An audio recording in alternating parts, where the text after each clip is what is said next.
ডেমুরিয়া রথ পূর্ব মেদিনীপুরে একটি বিখ্যাত রথযাত্রা মেলা। সবাই কম বেশি এই বিষয়ে জানেন।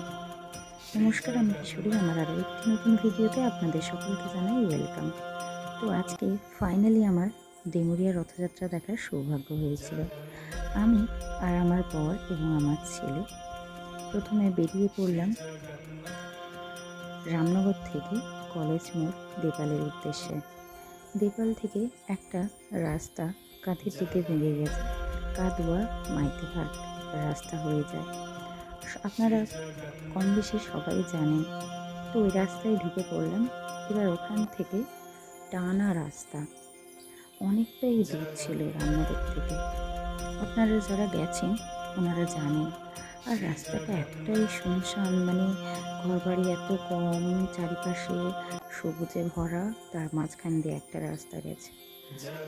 তারপর রাস্তার সাইডে বাচ্চারা ছোট ছোট রথ নিয়ে বসেছিল দেখলাম।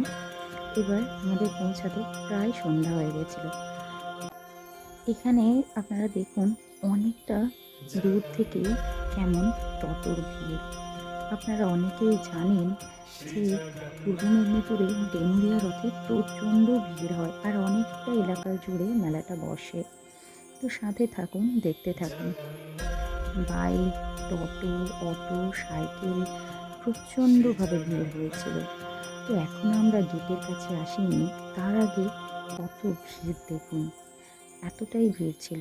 আমরা কিন্তু রথযাত্রার দিন যাইনি, আমরা গিয়েছিলাম উল্টো রথের দিন। তো এবার ফাইনালি পৌঁছালাম গেটের কাছে। গেট থেকে বাম দিকে একটা রাস্তা গেছে, ওইদিকে গেলাম। দেখুন, ওই টোটো অটো স্ট্যান্ড থেকেই কতটা মানুষজনের ভিড়। আমরা সন্ধ্যায় পৌঁছালাম, দেখেই বুঝতে পারছেন। তারপরে বাইকটা রেখে দিয়ে আমরা হাঁটতে থাকলাম মেলার উদ্দেশ্যে। ডেমুরিয়া মেলাটা বেশিরভাগই বিখ্যাত। ওখানে ফুল গাছ, ফল গাছ, বিভিন্ন প্রকারের গাছ ওখানে পেয়ে যাবেন। আর অনেক দোকান ছিল, ফুল গাছ, ফল গাছ, বিভিন্ন প্রকারের বিভিন্ন জিনিস পাওয়া গেছে। ওখানে ছিল বিভিন্ন পাখি। এখানে সাদা পায়রা থেকে শুরু করে কাকাতুয়া, টিয়া, বিভিন্ন প্রকারের পাখি দেখলাম। তারপরেই মেলার ভেতরে ঢুকলাম। আমার এতটাই সৌভাগ্য ছিল যে যখন শ্রী জগন্নাথ মহাপ্রভু আসছিলেন মেলায়, আমি ঠিক সেই সময় দর্শন পেয়েছি। তো ভিডিওটা ঠিক করে নেওয়া যায়নি, কারণ প্রচণ্ড ভিড় ছিল।